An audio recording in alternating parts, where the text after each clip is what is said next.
అభిషేకము ఆనంద నిలయము ఆత్మాభిషేకము నా హృదయానందము తైలాభిషేకము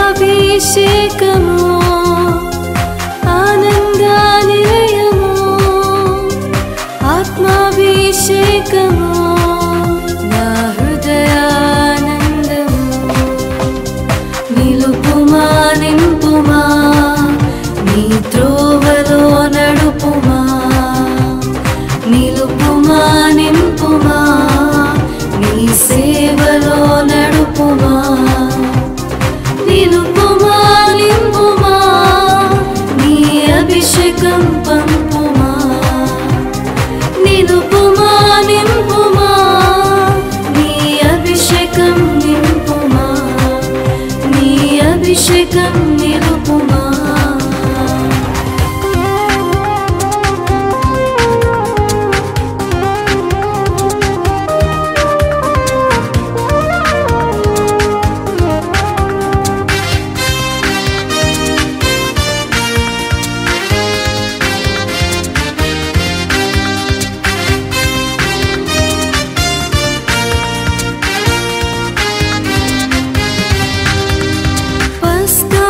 పశువుగా రక్తాభిషేకము రక్తవర్ణుడై ప్రేమాభిషేకము పగటి వేళలో మేఘాభిషేకము మేఘాసీనుడై మహిమాభిషేకము నిలుపుమా నింపుమా నీ త్రోవలో నడుపుమా నిలుపుమా నింపుమా నీ సేవలో నడుపుమా నిలుపుమా నింపుమా నీ అభిషేకం పంపుమా నిలుపుమా నింపుమా నీ అభిషేకం నింపుమా నీ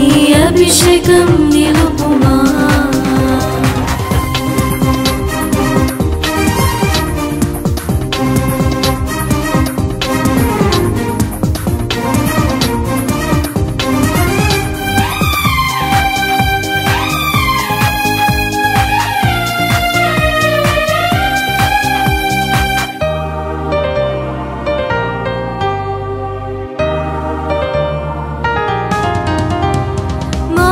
మారాణీలతో మధురాభిషేకము కానా విందులో జీవాభిషేకము ఆకలి బాధలో మన్నాభిషేకము ధన్యత కొండపై వాక్యాభిషేకము నిలుపుమా నింపుమా నీ త్రోవలో నడుపుమా నిలుపుమా నింపుమా నీ సేవలో నడుపుమా నిలుపుమా నింపుమా నీ అభిషేకం పంపుమా నిలుపుమా నింపుమా నీ అభిషేకం నింపుమా నీ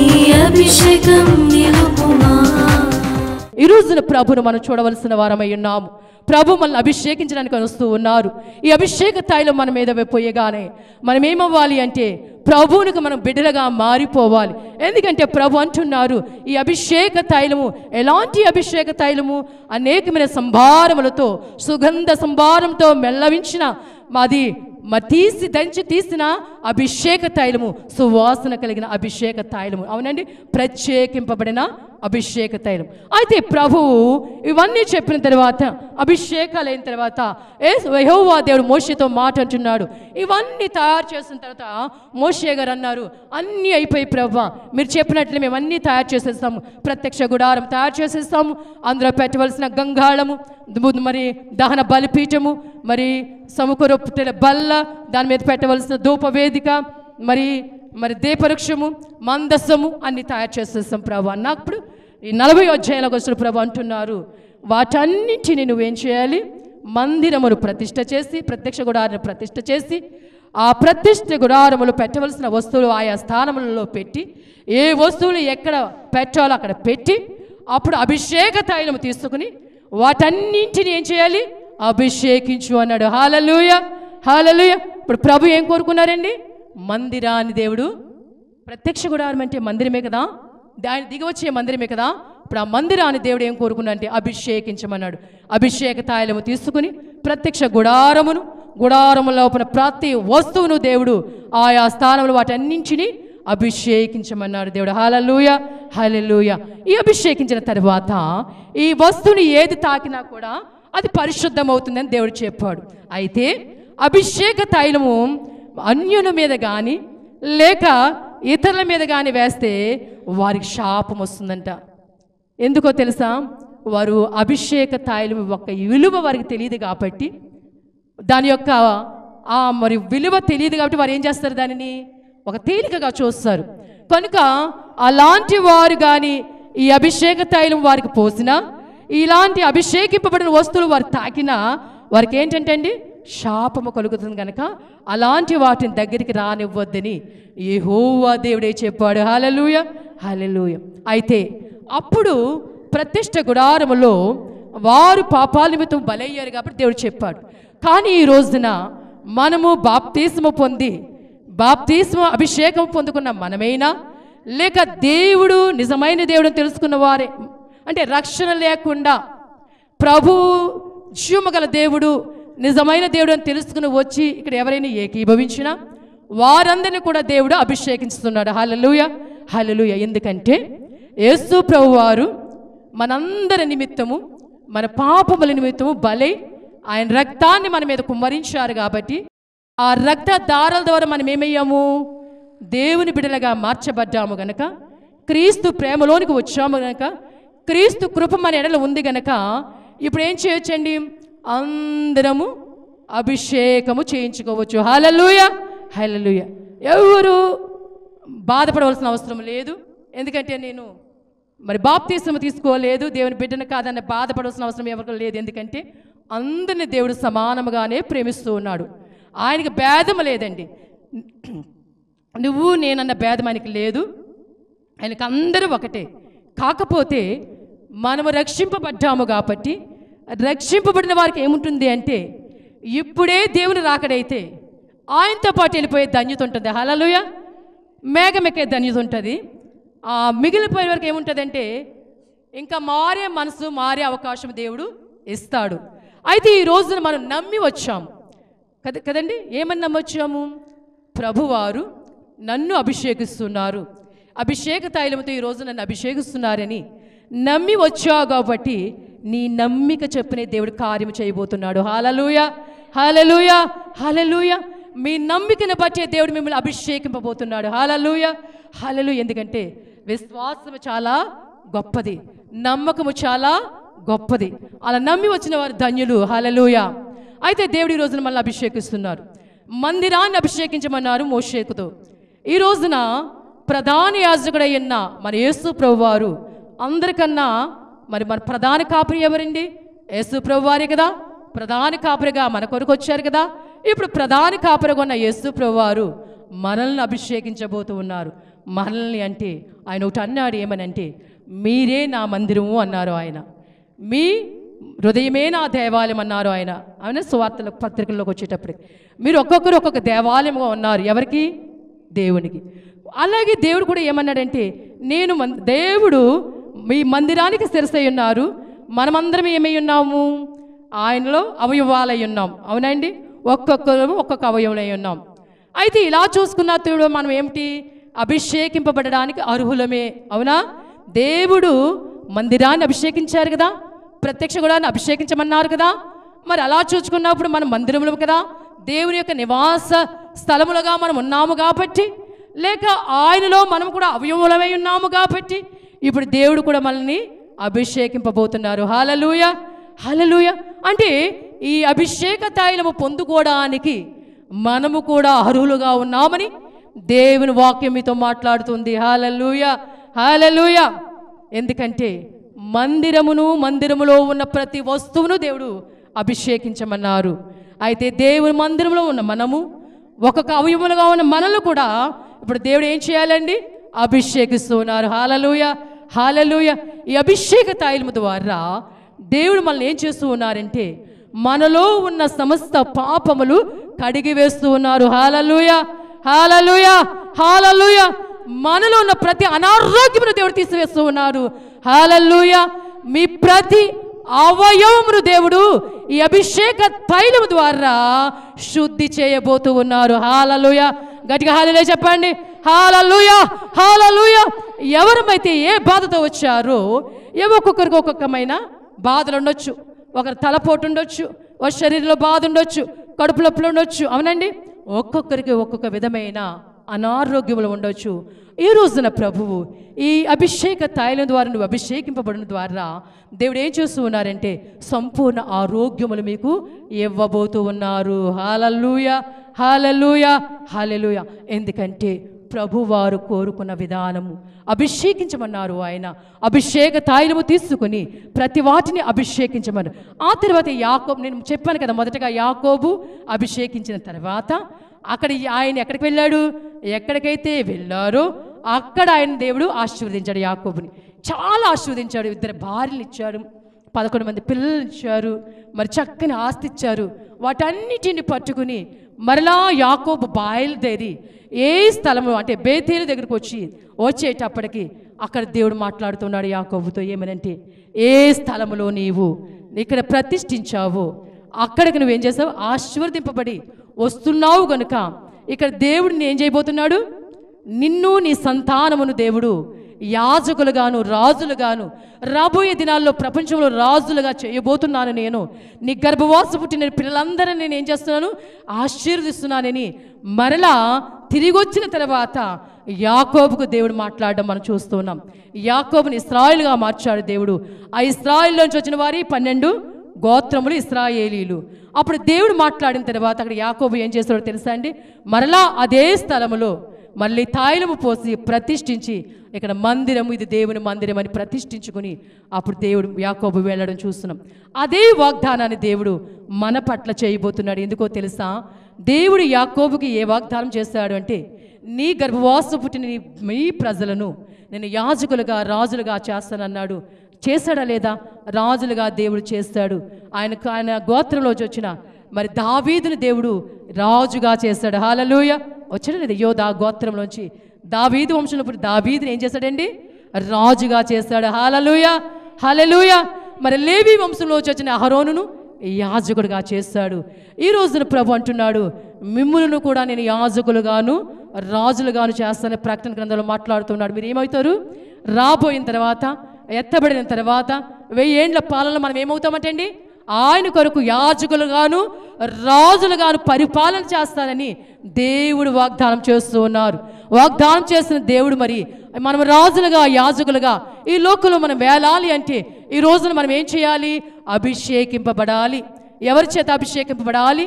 దేవుని చేతిలో అభిషేక తైలం ద్వారా మనం అభిషేకింపబడితే ఈ అభిషేక తైలం ఎప్పుడైతే నీ నెత్తి మీద ఉంటుందో ఇప్పుడు మనం ఏమవుతాము అంటే ఆయన వచ్చే 1000 ఏండ్లలో మనల్ని కూడా దేవుడు ఏం చేస్తాడంటే పరిపాలించేవారుగా పెట్టి మనల్ని మన స్థానాలను బట్టి మన ప్రార్థనా జీవితమును బట్టి దేవుడు ఎదిగే విధానమును బట్టి మనము దేవుడు ఉన్న మన భక్తిని బట్టి మనకున్న అంతస్తును బట్టి దేవుడు ఏం చేస్తాడంటే మనం రాజులుగా చేయొచ్చు, యాజకులుగా చేయొచ్చు.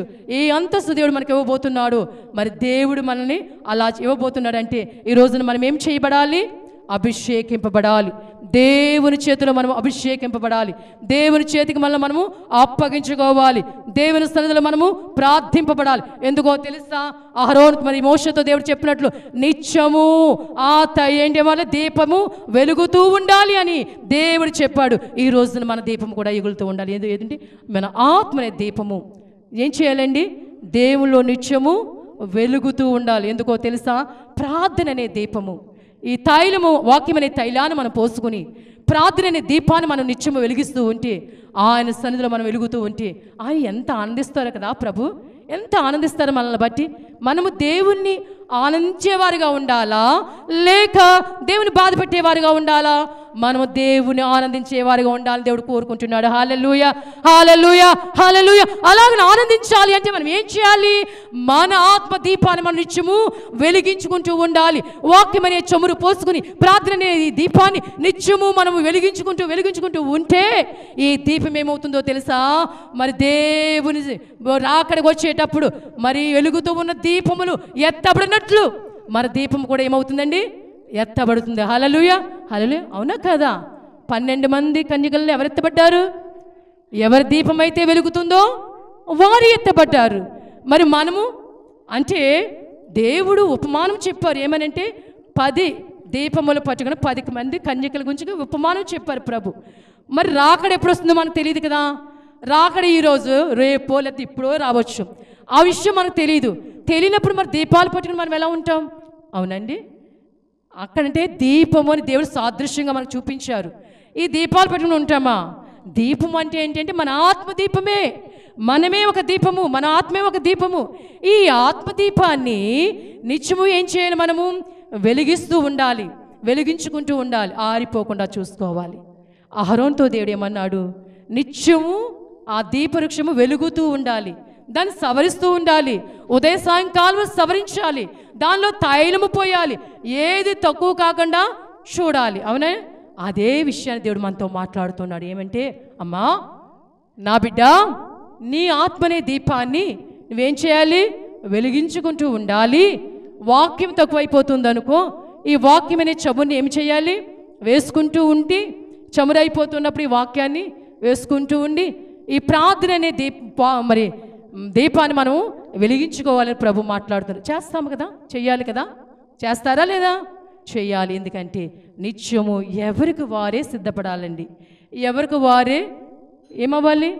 ఎవరి దీపాన్ని వారే చూచుకోవాలి, ఎవరి ఆత్మను వారే వెలిగించుకోవాలి. అవునా కదా? మీ ఆత్మని ఇంకొకరు వెలిగిస్తారా? ఇంకొకరు ఆత్మని వెలిగిస్తారా? లే, మన ఆత్మను మనమే వెలిగించుకోవాలి, మన జీవితాన్ని మనమే చూచుకోవాలి, మనమే రాకడికి సిద్ధపడాలి. మనం పక్క వారి కోసం ఆలోచించామనుకోండి, మనం వెళ్ళలేము. హల్లెలూయా, హల్లెలూయా. ఎందుకో తెలుసా? నువ్వు సిద్ధపడిపోయి దేవుని వైపు చూడకుండా, అయ్యో వారు సిద్ధపడలేదు అని వారి కోసం నువ్వు ఆలోచించావనుకో, వారితో పాటు నువ్వు ఉండిపోతావు. అలా మన దేవుని విషయంలో కానీ, ప్రార్థనా జీవితంలో కానీ, ఎవరి ప్రార్థన వారిదే, ఎవరి జీవితం వారిదే, ఎవరి ఆత్మ వెలిగింపు వారిదే, ఎవరి సిద్ధపాటు వారిదే. ఒకరు మనం సిద్ధపరచలేము, ఒకరితో ఒకరు మనము వెళ్ళలేము. మనం అనుకుంటుంటాము, సర్లే ఒకవేళ నా భర్త సిద్ధపడిపోయి ఆయన వెళ్ళిపోతున్నారు అనుకో, ఆయన చేయి పట్టుకుని వెళ్ళిపోతాము అనుకుంటామేమో. లే, అవకాశం దేవుడు మనకివ్వడు. ఎవరిది వారికే, ఎవరి అంతస్తు వారికి. నువ్వు చేసే క్రియలను బట్టి, నువ్వు చేసే పనిని బట్టి, నువ్వు చేసే ప్రార్థనా జీవితాన్ని బట్టి, నువ్వు నడిచే నడతను బట్టి, నువ్వు ప్రవర్తించే తీరుని బట్టి దేవుడు నీకేమిస్తాడు? నీకు అంతస్తులు ఇస్తాడు దేవుడు. హల్లెలూయా, హల్లెలూయా. ఎందుకంటే దేవుని దగ్గర అంతస్తులు ఉన్నాయండి. మనము ఏ అంతస్తులోనికి వెళతాము, ఎక్కడికి వెళతామంటే అది మనము చేసుకునే మరి ప్రార్థనా జీవితాన్ని బట్టి, మన నడకను బట్టి, మన ప్రవర్తన బట్టి, దేవుడు మనకు వేసిన మార్కులను బట్టి ఉంటుంది. హల్లెలూయా, హల్లెలూయా. కనుక మనం ఏముండాలి? మొదటి అంతస్తులో ఉండాలనే కోరుకోవాలి. మనం మొదటి అంతస్తులో ఉంటేనే దేవుడు వచ్చేటప్పుడు ఏమైపోతాము? ఆయనతో పాటు మనం వెళ్ళడానికి అవకాశము కలుగుతుంది. ఎందుకంటే ప్రభు ఇప్పుడే రావచ్చు, లేకపోతే రేపే రావచ్చు, లేకపోతే రాత్రికే రావచ్చు. ఏ రోజు వస్తుందో ఆయన గడియ ఎవ్వరికి తెలియదు. కనుక మనం ఏమవ్వాలి? ఎప్పటికప్పుడు మనం సిద్ధపడిపోతూ ఉండాలి. ప్రభు మనకు ప్రయాసపడ్డారు, దేవుడు మనకు కనబడిన దేవుడు ఉన్నాడని మనం నమ్మాలి. అంతే. యాకోబు నమ్మాడు, ఈ స్థలంలో దేవుడు ఉన్నాడని నమ్మాడు. కనుకే యాకోబు ఏం చేశాడు? అక్కడ ప్రతిష్ఠించగలిగాడు దేవునికి. అవునండి, అభిషేకించగలిగాడు దేవుడు. ఈ రోజును కూడా మనము అలా నమ్మవలసిన వారమై ఉన్నాం. ప్రభు ఉన్నారు, ఆయన మనతో మాట్లాడుతున్నారు, ఆయన మన మధ్యన ఉన్నారు, ఆయన మనకు కార్యములు చేయబోతున్నారు, మన బలపరచబోతున్నారు అనే నమ్మకం మనలో ఉంటే దేవుడు ఎంత కార్యమని మన పట్ల జరిగిస్తాడు. హల్లెలూయా, హల్లెలూయా, హల్లెలూయా. ఎన్ని శ్రమలు వచ్చిన దేవుడు దాటించేవాడై ఉన్నాడు, ఎన్ని ఆపదలు వచ్చిన దేవుడు తప్పించేవాడైనందుకే నువ్వు ఆయన నమ్ము, ఆయన నీ పట్ల గొప్ప కార్యం చేస్తున్నాడు. హల్లెలూయా, హల్లెలూయా. ఈ రోజున తైలాభిషేకం ద్వారా ఆయన మనల్ని ఉన్నారు. ఇప్పుడు మన అభిషక్తులుగా మారబోతున్న దేవుడు మనల్ని యాజకులుగాను రాజులుగాను ఆయన ఏం చేస్తున్నాడు? మనల్ని ఒక అంతస్తును దేవుడు మనకి ఇవ్వబోతున్నాడు. అలాంటి అంతస్తును మనం పొందుకోవాలి అంటే ప్రధాన యాజకుడిని యేసు వైపు మనం చూడాలి. మన గురి ఎక్కడికండి? యేసు వద్దకే మన గురి. ఆయన వైపు మనం చూడాలి. ఆయన్నే మనం కనిపెట్టుకుని ఉండాలి. ఆయనతో మనం సహవాసం చేయాలి. ఆయనలో మనం నడవగలిగితే ఆయన ఏం చేస్తారంటే మన నిత్యం ఆయన అభిషేకిస్తూనే ఉంటారు. ఈ రోజే అని కాదు, ప్రతిరోజు ఆయన తన ఆత్మతో మనల్ని అభిషేకిస్తూ ఉంటారు. ఆయన వరములతో మనల్ని అభిషేకిస్తూ ఉంటారు. ఆయన మాటతో మనల్ని అభిషేకిస్తుంటారు. ఆయన ఆదరణతో మనల్ని అభిషేకిస్తూ ఉంటారు. మనము దుఃఖంలో ఉన్నామనుకోండి, ఆదరణ కలిగించిన మాటలతో దేవుడు మనల్ని అభిషేకిస్తూ ఉంటారు. ఈ రోజు ఒక్కరోజే అభిషేకం అనుకోకండి, ఈ తైలాభిషేకమే అనుకోకండి. దేవుడు ప్రతినిత్యము మనల్ని అభిషేకించే అభిషక్తుడు ఆయన. ఆయన ఎవరండి? అభిషక్తుడు ఆయన. ఆయన చేతిలో నిత్యము ఏముంటుందండి? అభిషేక తైలం నిత్యం అని ఉంటుంది.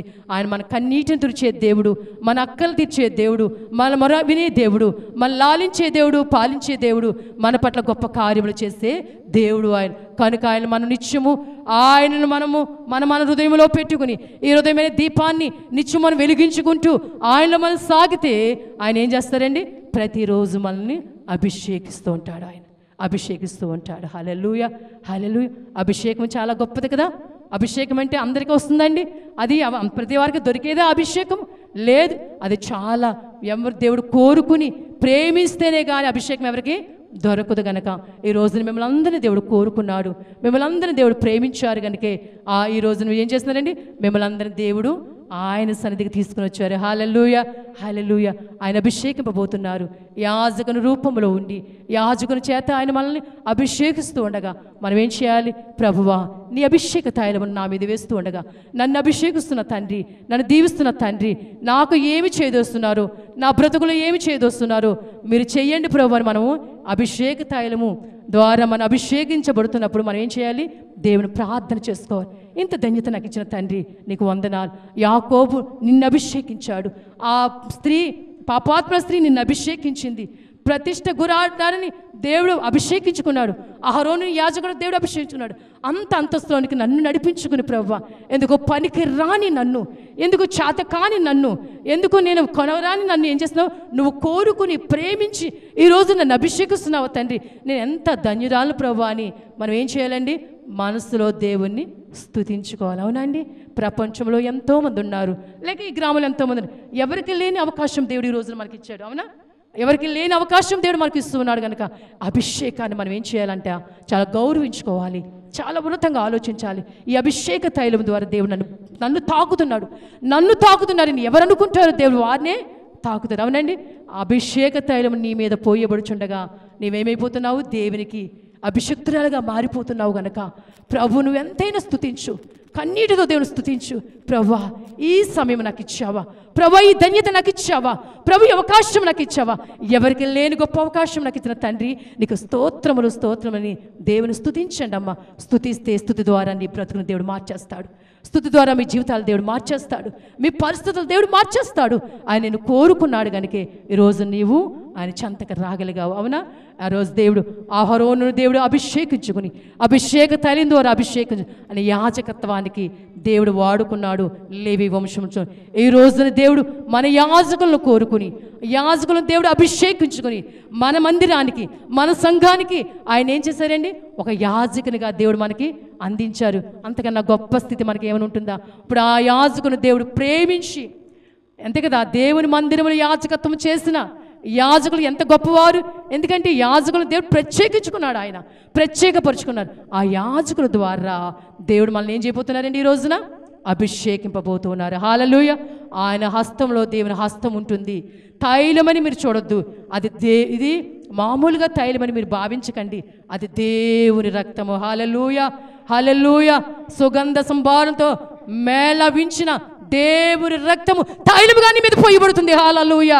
ఆ తైలము నీ మీద ఎప్పుడైతే పోయబడుతుందో మీలో ఉన్న బలహీనతలని యేసు నామములో కొట్టివేయబడుతున్నాయి. హల్లెలూయా. దేవుడు తీసివేస్తున్నాడు. మీ బాధలు తీసివేస్తున్నాడు, మీ అనారోగ్యములు తీసివేస్తున్నాడు, మీ అంధకార శక్తులు లయం చేసేస్తున్నాడు, మీ విచారములు దేవుడు కొట్టివేస్తున్నాడు. మిమ్మల్ని దేవుడు ఆనంద తైలంతో అభిషేకిస్తున్నాడు. హల్లెలూయా, హల్లెలూయా, హల్లెలూయా, హల్లెలూయా. ఆనంద జీవితంలో దేవుడు మీకు ఇవ్వబోతున్నాడు. ఆనంద తైలంతో నీవు నన్ను అభిషేకించావు అన్నట్లుగా ఈ రోజున దేవుడు మిమ్ములను, విచారములో ఉన్న మిమ్ములను ఆనందముగా దేవుడు మార్చబోతున్నాడు. ఆనంద తైలముగా దేవుడు మీ మీద వేయబోతున్నాడు. కనుక ఈ తైలాభిషేకం తీసుకున్నప్పుడు ప్రతి ఒక్కరూ గౌరవించండి. దేనిని?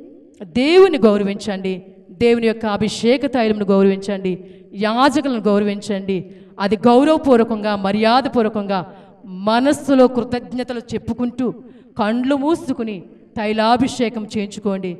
దేవుడు మీ జీవితాలు గొప్ప మేలు చేయబోతున్నాడు. మీరే చూస్తారు, గొప్ప మార్పు మీ జీవితాలు దేవుడు ఇవ్వబోతున్నాడు. వచ్చే నెలలో గొప్ప సాక్ష్యములు దేవుడు మీతో చెప్పించబోతున్నాడు. హల్లెలూయా, హల్లెలూయా. అద్భుత ఆశ్చర్య కార్యములు ఈరోజు దేవుడు మీ జీవితాల్లో చేయబోతున్నాడు. హల్లెలూయా. మీరు ఏ అంశములు పట్టుకుని వచ్చారో ఆ అంశంలో దేవుడు మీ జీవితాల్లో చేయబోతున్నాడు. హల్లెలూయా, హల్లెలూయా. నమ్మిన వారు గట్టిగా చప్పట్లు కొట్టి దేవుని స్తుతించండి. హల్లెలూయా. ఈ రోజే దేవుడు మీ జీవితాల్లో గొప్ప కార్యములు చేయబోతున్నాడు. అభిషేక తైలం ద్వారా అభిషేకింపబడుతున్న నీవు నీ జీవితంలో గొప్ప మార్పును చూడబోతున్నావు. దేవుడు మాట్లాడుతూ ఉన్నాడు. గొప్ప మార్పు దేవుడు మీ జీవితాలు ఇవ్వబోతున్నాడు. హల్లెలూయా, హల్లెలూయా, హల్లెలూయా, హల్లెలూయా, హల్లెలూయా. దేవుని శక్తి మిమ్మల్ని తాకబోతూ ఉంది. దేవుని ఆత్మ మీ మీద దిగబోతూ ఉంది. దేవుడు మిమ్మల్ని నడిపించుకోబోతున్నాడు. మీరే గొప్ప అనుభూతిని పొందుకుని సాక్షులుగా నిలబడబోతున్నారు. హల్లెలూయా, హల్లెలూయా, హల్లెలూయా, హల్లెలూయా. అభిషేక తైలం ద్వారా దేవుడు మిమ్మల్ని అభిషేకించబోతున్నాడు. హల్లెలూయా, హల్లెలూయా. ఇలాగన దేవుడు అభిషేకించుకొని వారి దేవుడు మనందరినీ ఆయన రాజ్యానికి వారసులుగా చేసుకోబోతున్నాడు. ఆయన రాబోతూ ఉన్నాడు. పెండ్లి కుమారుడుగా, పెండ్లి కుమార్తెలుగా మనం సిద్ధపరచుకుంటున్నాడు. అభిషేక తైలంతో అభిషేకించబడి నిన్ను పెండ్లి కుమార్తెగా మార్చుకుని వరుడైన క్రీస్తు ఆయన ప్రక్కన పెట్టుకు వధువుగా నిన్ను తీసుకుని వెళ్ళబోతూ ఉన్నాడు. అతి ధన్యత, దీవెన, ఆశీర్వాదములు దేవతడు మీ ఎల్లరికూ దయచేయును గాక. ఆమేన్. ప్రభువా, మీకు వందనాలు, స్తుతులు, స్తోత్రములు. కొద్ది నిమిషములు మీరు మాతో మాట్లాడిన తండ్రి వందనాలు. విన్న వాక్యం ద్వారా మమ్మల్ని బలపరిచి ప్రభువా మమ్మల్ని స్థిరపరిచి మీ వాక్యానుసారంగా మా జీవించి మీరు ఇచ్చే మేలును మేము పొందుకుని ప్రభువా అనేక మందికి సాక్షులుగా నిలబడి ధన్యత మహిళలకు దయచేయమని వాక్యమే మా మధ్యకి దిగి వచ్చి మాతో మాట్లాడి మాకు గొప్ప ఆదరణ కలిగించిన యేసు అని నామములో అడిగి వేడుకొంచున్నాము పరమ తండ్రి. ఆమేన్. అందరికీ మరణాత.